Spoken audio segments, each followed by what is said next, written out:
The actual occupation is a very, very small portion of what the movement is. The movement has more to do with money in politics, has to do with disenfranchisement of people, and has very little to do with tents and a location. Tents and a location are just one visible aspect of it.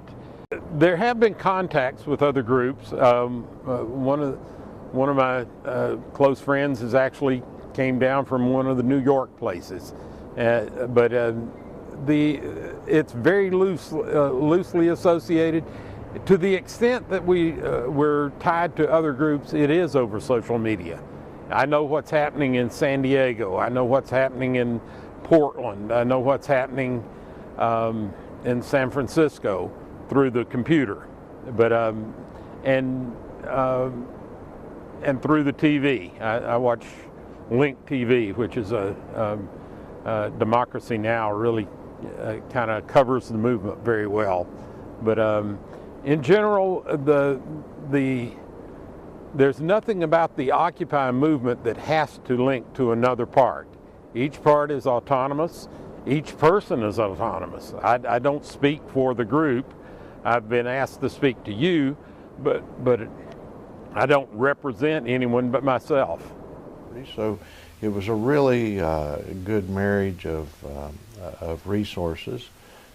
We had the space available, and one of our members had the canopy, so we erected that canopy, and the folks from moved from Davis down to Unity Center. The Occupy Charleston group was encamped at Davis Park, located between Capitol and Summer Street, and the West Virginia AFL-CIO was very supportive of the movement, not only in Charleston but across the country. But what they discovered over that period from October to today is that because of their nature, they became more about the camp and more about carrying those of need and more about feeding those of need than they were about Occupy Charleston. Well, they as a group, without any influence from me or anyone from this organization, have decided that the camp has literally pulled the life out of the movement. They found internally that they had become more of a respite for the needy and less of a movement to bring attention to inequality and social justice.